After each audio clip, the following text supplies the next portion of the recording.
सर्वांना नमस्कार. स्वागत आहे आपलं मराठी चातुर्य कथा या यूट्यूब चॅनलवर.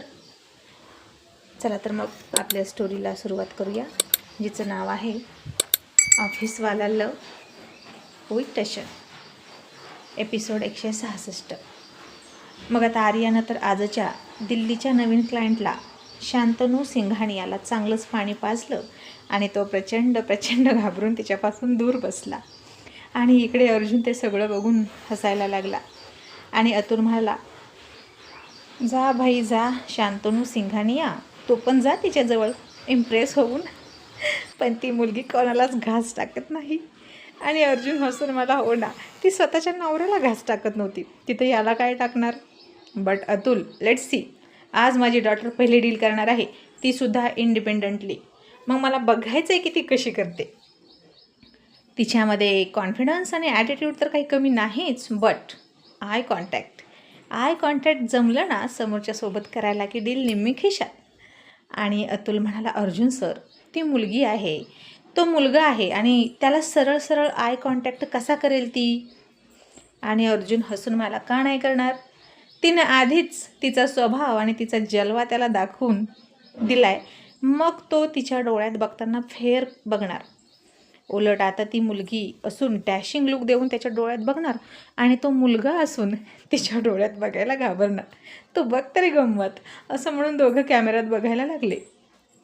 आणि अर्जुन जसा म्हणत होता तसंच सुरू होतं तिकडं सगळं मीटिंग रूममध्ये. आर्या खूप कॉन्फिडन्सली बोलायची आणि सिंघानिया आपला थोडासा घाबरायचा, दबकायचा, आणि ती जे म्हणेल त्याला डन म्हणायचा. आणि मग जास्त आर्ग्युमेंट न करता मीटिंग संपवून ती उठली. आणि पुढचे पेपर्स रेडी होतील, त्याची एक कॉपी तुम्हाला पाठवली जाईल मेल करून, आणि मग ही डील पक्की, असं ती म्हणाली. आणि त्याच्यासमोर आता तिने हात केला आणि कॅज्युअली आणि फॉर्मली हसून म्हणाली, कॉंग्रॅच्युलेशन, तुम्ही देसाई एम्पायरशी जोडले गेले आहात, आणि प्लीज नेक्स्ट टाईम वेळेवर यायचं. आणि आता तुम्ही काय घेणार, टी और कॉफी. आणि शांतनू सिंघानिया आता खुलला, आणि त्याला वाटलं ती त्याच्यासोबत कॉफी घेईल, म्हणून तो म्हणाला, कॉफी चालेल. आणि आर्या बाहेर निघून जात म्हणाली, ओके, पाठवून देते, कॉफी घ्या आणि तुम्ही निघू शकता. तसा त्याचा हिरमोड झाला. त्याला पहिल्याच नजरेत, पहिल्याच लुकमध्येच ती बहुतेक आवडली होती, आणि तिच्यासोबत जरा जास्त वेळ घालवायला मिळाला तर बरंच आहे असं वाटत होतं त्याला. आणि मग तो म्हणाला, मिस, तुम्ही माझ्यासोबत कॉफी घेणार नाही का. आणि ती थांबली आणि त्याच्याकडे न बघताच ठाम आणि खमक्या आवाजात म्हणाली, Mrs Jadhav, I am married, I am not single. आणि आता तो गप्पच बसला.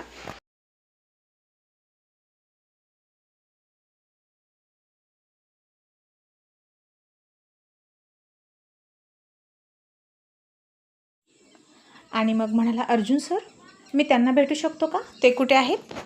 आणि आर्या म्हणाली, नो, तुम्ही त्यांना भेटू शकत नाही, आम्ही त्यांना जास्त त्रास देत नाही. ज्या काही डील असतील त्या आम्हीच करतो, आणि इथून पुढे प्रोसेससुद्धा आम्हीच करणार. मी या कंपनीचे CEO या नात्यानं, आणि मिस्टर आर्यन देसाई या कंपनीचे इन फ्युचर ओनर या नात्यानं, आम्ही दोघे सध्या लीड रोल साकारतो या कंपनीत. 1 कॉफी प्लीज सरांसाठी, असं म्हणून तिनं ऑर्डर टाकली आणि निघून गेली.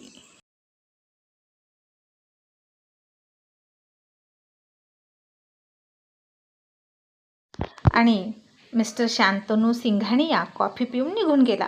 आणि मग थोड्या वेळानं अर्जुन तिच्या केबिनकडे आला आणि म्हणाला, मे आय कम इन मॅम. आणि ती लगेच खुर्चीतून उठली आणि म्हणाली, डॅड, तुम्हाला परमिशनची काय गरज आहे.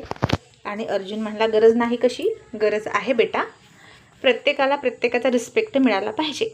अँड कॉंग्रॅच्युलेशन, आज पहिली डील सक्सेस झाली तुझी, आय एम इम्प्रेस. आणि आर्या म्हणाली, डॅड, तुम्ही सगळं बघत होता का. अर्जुन म्हणाला, बघत नव्हतो, माझ्या प्रिन्सेसवर लक्ष ठेवत होतो, आणि विचार करत होतो की आज त्या शांतनू सिंघानियाच्या डोळ्यात डोळे घालून बघणारी, त्याच्या तोंडाला फेस आणणारी ही तीच मुलगी आहे का, जी कधीतरी काम नको म्हणायची, तिला ऑफिस वर्क आवडत नव्हतं, आणि आज ती इतक्या सक्षमपणे इतक्या मोठ्या कंपनीची CEO हे पद सांभाळते. आणि आर्या हसून म्हणाले, डॅड, का नाही जमणार, सगळा गायडन्स तर तुमचा आहे. मग इथे मुकासुद्धा बोलेल आणि पांगळासुद्धा चालेल, झोपायला लागलेला बिझनेससुद्धा वेगानं धावणार जर तुम्ही लक्ष घातलं तर. आणि अर्जुन म्हणाला, प्रिन्सेस, माझं इतकं कौतुक करू नको, मला सवय नाही ते ऐकण्याची. आता कौतुक तर तुम्हा मुलांचं व्हायला पाहिजे. आणि आर्या म्हणाली, नको डॅड, मलाही असंच वाटतं की आमचंही कौतुक करण्याची गरज नाही काहीच, कारण कौतुक त्यांचं केलं जातं जे नवीन काहीतरी अचीव करतात. पण आता हा बिझनेस आधीपासून सेट आहे, आम्ही वेगळं असं काही करतच नाही आणि कॉन्फिडंटली डील करण्याची जी शैली आणि स्किल आमच्यामध्ये आहे ते तुमच्याकडून आमच्या रक्तात उतरलं आहे. मग कौतुक कशाचं डॅड, नवीन काही आम्ही अचीव केलंच नाही तर. आणि आता तिचं बोलणं ऐकलं आणि कोणत्याही कौतुकाची अपेक्षा न करता ती वाढते हे बघून त्याला फार समाधान वाटलं. कारण कौतुकाची अपेक्षा करणारे आणि त्याच्यामध्ये अडकणारे मागे पडतात, त्यातच गुंतून राहतात आणि संपून जातात. आणि मग नेमक्या 5 वाजले आणि ती लगेच उठली आणि म्हणाली, डॅड मी निघाले. अर्जुन म्हणाला, का गं, आज लवकर निघालीस? इंद्रासोबत प्लॅन आहे वाटतं डेटचा.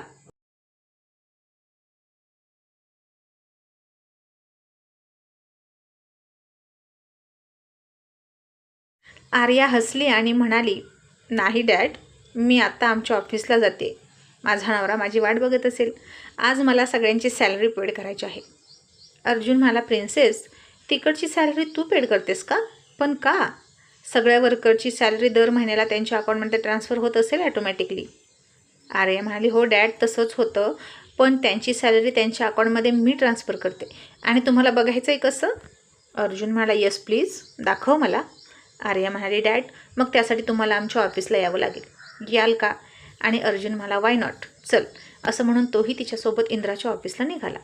मग दोघेही बाप मुलगी फार रुबाबात तिथं गेले आणि तिला आलेली बघितली तशा सगळ्या मुली उठून उभा राहिल्या. आणि तिच्यासोबत आज अर्जुनला बघितलं आणि सगळ्यांना सरप्राईजच भेटलं. आणि मग ती इकडे तिकडे न बघता सरळ इंद्राच्या केबिनमध्ये गेली आणि इंद्राला म्हणाली, आत येऊ का?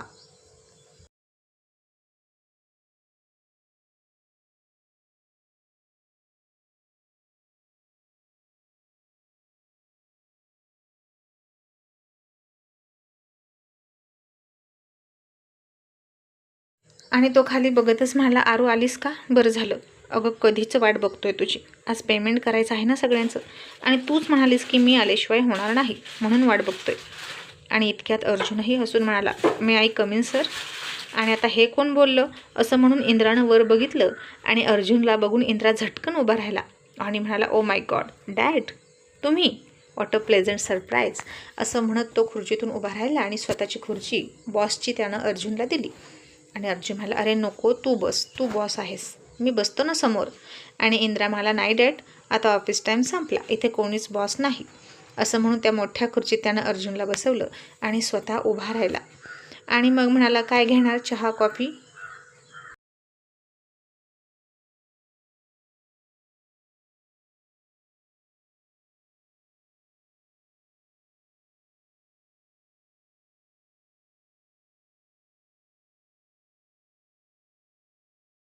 आणि अर्जुन म्हणाला, माझं सोड, आधी प्रिन्सेस ज्या कामासाठी आली आहे ते तिला करू दे, आणि ती काय करणार आहे तेच बघायला आलो आहे मी. आणि इंद्रा म्हणाला, मीही तेच बघतोय. तिनं मला सांगितलं की यावेळी ॲटोमॅटिकली सगळ्यांचं पेमेंट जाणार नाही, 1 बाय 1 ती स्वतः पेमेंट ट्रान्सफर करेल प्रत्येकाचं. आणि आरू, तू असा निर्णय का घेतला जरा सांगशील का? आणि आर्या म्हणाली, हो, 1 मिनिट. आणि तिनं तिथला लॅपटॉप घेतला, तिचा मोबाईल घेतला आणि बाहेर सगळ्यांमध्ये जाऊन बसली. सगळेजण तिच्यासमोर उभा होते आणि ती काय करते हे CCTVमध्ये केबिनमध्ये बसून इंद्रा आणि अर्जुन बघत होते. आणि मग सिनियरिटी लिस्टनुसार आर्यानं प्रत्येकाला बोलवायला सुरुवात केली आणि सगळ्या सिनियर मुलीच होत्या. आणि प्रत्येक मुलीला ती दर महिन्यापेक्षा कमी पेमेंट सोडत होती. ते सुद्धा त्यांना लॅपटॉपमध्ये दाखवायची आणि म्हणायची, बघा, मागच्या महिन्यात तुम्हाला 50,000 पेमेंट सुटलं होतं आणि या महिन्यात 45, 46, कोणाला 44 असं पेमेंट ती सोडायची. आणि ती रक्कम डायरेक्ट 1-2 सेकंदाच्या आत त्यांच्या खात्यात जाऊन पडत होती. पण आता पेमेंट कमी का आहे हे बघून सगळ्याजणी चक्रावल्या. पण आर्याला कोणाची विचारण्याची हिंमत होत नव्हती आत्ताच. तरीही एक जण म्हणाली, मॅडम. तसं आर्यानं हात उंच केला आणि तिला थांबवलं आणि म्हणाली, जे काही असेल ते सगळ्यांचं झाल्यावर बोला. आणि मग आता संग्रामसुद्धा आला, जितेंद्रसुद्धा आला आणि त्यांचंही पेमेंट तिनं होतं तेवढं सोडलं. आणि आता आला एक शिपाई जो ऑफिसची साफसफाई करतो आणि आर्यानं त्याला गेल्या महिन्यापेक्षा एक्स्ट्रा पेमेंट सोडलं आणि तो खुश झाला आणि म्हणाला, थँक्यू मॅडम. आणि आता हे बघून इंद्रा आणि अर्जुन चकित होत होते आणि ती पुढे काय करते हे बघायला लागले.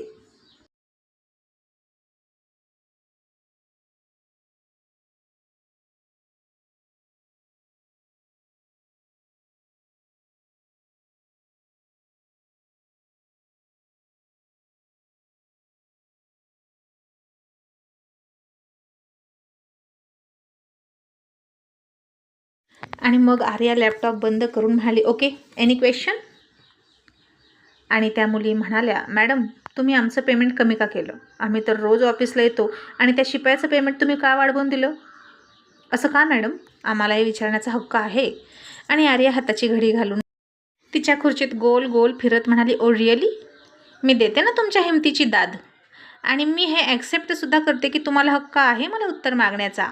तर हे आहे तुमचं उत्तर. असं म्हणून तिनं मोबाईल काढला आणि त्यावरच CCTV फुटेज त्या मुलीनं दाखवायला लागली. आणि आता या मुली त्यामध्ये स्पष्ट बोलताना दिसत होत्या. आणि एक जण म्हणाली, अगं चल ना, 1:30 वाजला, लंच ब्रेक घेऊया, आज इंद्रा सर बाहेर आहेत. तर दुसरी म्हणायची, पण लंच ब्रेकसाठी अजून 15 मिनटं बाकी आहेत. आणि पहिली म्हणाली, कोणाला काय कळता येईल, चल बरं. असं म्हणून त्या इंद्रा ऑफिसमध्ये नसल्या की 15 मिनटं लवकर सुटायच्या. आणि मग पुन्हा कामावर बसताना मात्र म्हणायच्या, आपला ब्रेक संपायला अजून खूप टाईम आहे. आणि वेळेच्या आधीच उठायच्या आणि वेळेच्या आधी बसत नव्हत्या कामावर. पुन्हा ऑफिस सुटायला अर्धा तास बाकी असला तरी काम बंद करून बसायच्या मोबाईलमध्ये खेळत. आणि हे त्यांचं रोजचं असायचं. आणि हे सगळं दाखवलं आणि आर्या त्यांच्याकडे रोखून बघायला लागली आणि म्हणाली, मिळालं उत्तर? जसं तुम्हाला माझ्याकडे उत्तर मागण्याचा हक्क आहे तसंच तुम्हाला फक्त तुम्ही केलेल्या कामाचे आणि तुमच्या मेहनतीचे पैसे देणे आणि न काम केलेले पैसे न देणे आणि माझ्या कंपनीचं नुकसान वाचवणं हा सुद्धा माझा हक्क आहे. जितकं तुम्ही इथे येऊन टाईम वेस्ट केला ब्रेक व्यतिरिक्त त्याचे पैसे मी तुम्हाला दिले नाहीत. पुढच्या महिन्यात फुल मेहनत घ्या, फुल टाईम काम करा, तुम्हाला तुमचं फुल पेमेंट मिळेल. आणि राहिला प्रश्न या शिपायाचा, त्याला मी एक्स्ट्रा पैसे का दिले तर बघा. असं म्हणून त्याचंही फुटेज दाखवलं आर्यानं. तर तो ऑफिसच्या आधी लवकर यायचा आणि ऑफिसनंतरसुद्धा तास 1.5 तास थांबायचा, अख्ख्या ऑफिसची सफाई करायचा.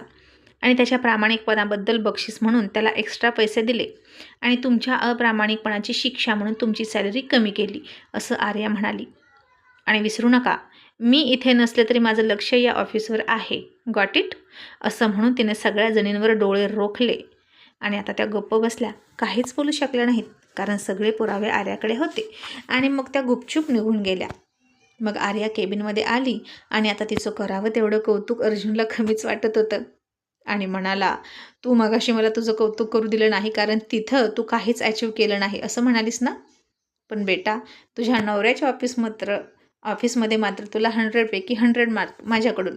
खरंच तुझ्यासारखी बायको असेल ना साथ द्यायला, तर नवऱ्यानं प्रगती करायला वेळ लागत नाही.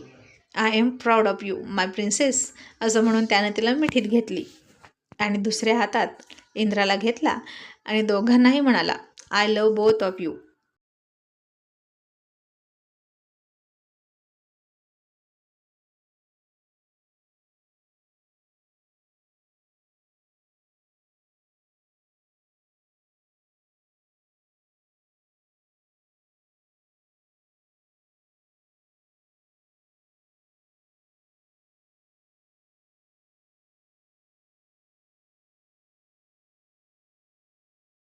आता हे सगळं तिथंच उभा राहून संग्रामसुद्धा बघत होता. आणि अर्जुन संग्रामला म्हणाला, आता तू लांबून काय बघतोस, जवळ ये, नाही तर जाशील मधुला सांगत आणि ती मला भांडेल, माझ्या नवऱ्याला जवळ का नाही घेतलं. आणि संग्राम हसून लगेच त्याच्या जवळ आला. अर्जुननं त्यालाही मिठीत घेतला आणि सख्ख्या जावया इतकंच प्रेम तो संग्रामवर सुद्धा करत होता हे त्यानं दाखवून दिलं. आणि अर्जुन जेव्हा प्रेम करतो ना तेव्हा ते दिसतं आणि जेव्हा तो नफरत करतो ती सुद्धा लगेच दिसून येते. आणि मग इंद्रा म्हणाला, डॅड बसा ना, आपल्यासाठी काहीतरी मागवतो. आणि आर्या म्हणाली, तुम्ही घ्या, मी घरी चालले, मॉम माझी वाट बघत आहेत आणि मला त्या धोबीला ना धडा शिकवायचा आहे. आणि अर्जुन हसून म्हणाला, प्रिन्सेस तू नक्की कोणाकोणासोबत पंगा घेतेस ग, गल्लीपासून दिल्लीपर्यंत?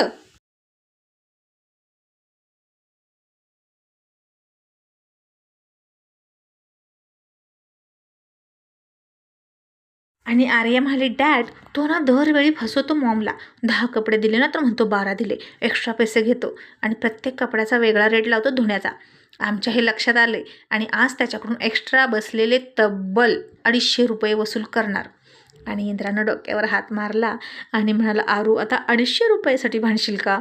आणि पुन्हा तोच म्हणाला, भांडशील भांडशील, तू चप्पल घेताना 100 रुपयासाठी भांडत होतीस आणि ती डील करून द्यायला मीच होतो. आणि अर्जुन खूप हसला आणि म्हणाला, इंद्रा कॅन यू इमॅजिन, आज या मुलीला 500 करोडची डील केली बरं का, आणि तीच मुलगी तिच्या आयुष्यात पहिली डील एका चप्पलची करते. How funny. आणि इंद्रा म्हणाला, फनी नाही डॅड, तिनं त्यावेळी ना मला खूप खूप पकवलं आणि म्हणायची, मला खूप मोठ्या डील करायच्या आहेत, तूच मला शिकव, तूच मला सांगितलेलं चांगलं कळतं असं म्हणून हट्टाला भेटली होती. आणि मीही तिच्या मागे मागे मजनू होऊन फिरत होतो तिला डील शिकवत. मला वाटलं की ती मला पटली म्हणून माझ्यासोबत फिरते, पण कशाचं काय डॅड, तिनं शेवटी करायचं तेच केलं आणि तुम्हीसुद्धा जे करायचं होतं तेच करून घेतलं माझ्याकडून. आणि अर्जुन हसला आणि म्हणाला, तिला कळत नव्हतं तिचं प्रेम कुठे आहे, जे झालं ते तिच्या चांगल्यासाठीच करत होतो. आणि लग्न नको म्हणणारी बघ आता प्रत्येक ठिकाणी पुरून उरत आहे. तिच्यातही खूप स्किल आहे रे, पण दाखवत नव्हती, फक्त आणि फक्त माझ्यापासून दूर जायला नको म्हणून, कारण लग्न केलं तर डॅडचं घर सोडावं लागेल अशी भीती होती तिला. आणि आता अशाच गप्पा मारत ते दोघेही तिथेच बसले. आणि इकडे आर्या घरी आली. इंद्राच्या आईनं त्या धोबीला थांबवून ठेवला होता. तिनं आता आर्यानं येऊन त्याची क्लासच घेतली आणि त्यालासुद्धा धडा शिकवला. आणि आर्या म्हणजे फार कंजूस मुलगी अगदी पहिल्यापासून. आणि इंद्राची आई म्हणाली, आरू अगं रक्षाबंधन आलं आहे, तुझा काय प्लॅन आहे की आपण तुझ्या दादाला इथे बोलवायचं का? आर्या म्हणाली, वाव मॉम, बरं झालं आठवण केली, माझ्या तर लक्षातच नव्हतं. माझा दादा तर रोज भेटतो मला, पण तरीही ना मला वाटतं इथेच प्लॅन करावा.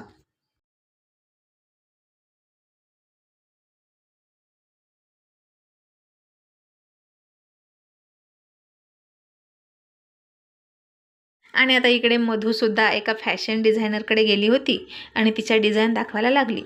आणि तिच्या डिझाईन ते सिनियर फॅशन डिझायनरला खूप आवडल्या आणि तो म्हणाला, वाव तुझ्या डिझाईन खूप छान आहेत, युनिक आहेत, आपण यामध्ये एक एक पीस बनवूया आणि मॉडेलला घालून रँक वॉक करायला सांगूया.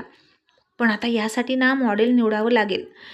तू सुचव, तुझा ब्रँड आहे, तुझी डिझाईन आहे, तू सांगशील त्याला आपण निवडू.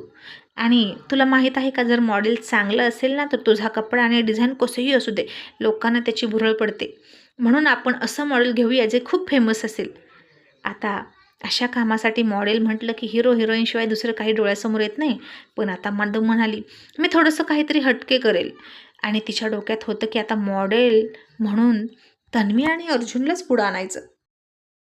आणि तिनं संध्याकाळी तन्वीला फोन केला आणि सगळं सांगून म्हणाली, आंटी तुम्ही माझ्यासाठी रॅम्प वॉक कराल का? मला ना या कामासाठी नवे चेहरे आणि फेमस चेहरे हवे आहेत, जे काम आधी केलं नाही असा चेहरा. प्लीज आंटी, तुम्ही ना खूप स्लिम फिट आहात आणि अंकलसुद्धा. आणि तन्वी हसून म्हणाली, का नाही, नक्की करू. तुझ्या डिझाईनची जाहिरात झाली तर तू फेमसच होशील ना, आणि तुझ्या अंकलला राजी करण्याची जबाबदारी माझी. असं म्हणून तिनं फोन ठेवला. आणि आता वर्ल्ड फेमस बिझनेसमॅन कपड्यांची जाहिरात करतील का, ते सुद्धा मॉडेलसारखं रॅम्प वॉक करून. आणि तन्वी त्याला कशी म्हणवेल हे पाहणं इंटरेस्टिंग ठरणार आहे. आणि मग अर्जुन संध्याकाळी घरी आला आणि या आठवड्याच्या मॅगझिनमध्ये सुद्धा त्याचे फोटो आले होते आणि नेहमीच यायचे कव्हर पेजवर. आणि ते बघून तन्वी त्याचं कौतुक करत म्हणाली, वाव काय बॉडी आहे, काय स्टाईल आहे, काय लुक आहे, वाव एकदम परफेक्ट. आणि अर्जुन म्हणाला, कोणाबद्दल बोलतेस तनू, कोणतं मॉडेल आहे? आणि तन्वीनं दोन्ही हात उभा केले आणि कॅमेरा पकडावा तसं त्याच्याकडे बघत म्हणाली, तुझ्याबद्दल बोलते, तू परफेक्ट मॉडेल आहेस, आता तू मॉडेलिंग करणार आहेस अर्जुन. आणि हे ऐकून तो चक्रावला आणि म्हणाला, काय, आर यू सिरियस? आणि तन्वीने त्याला सगळं सांगितलं आणि म्हणाली, अर्जुन आपल्यासाठी किती छान चान्स आहे, चल ना बेबी, मधू चान्स देते आपल्याला, तू अजूनही खूप हँडसम आहेस, असं म्हणून त्याच्या गळ्यात पडली. आणि तो नाही नाही म्हणून पुढे पळत होता आणि Tanvi Arjun please please please म्हणून त्याच्या मागे पळत होती.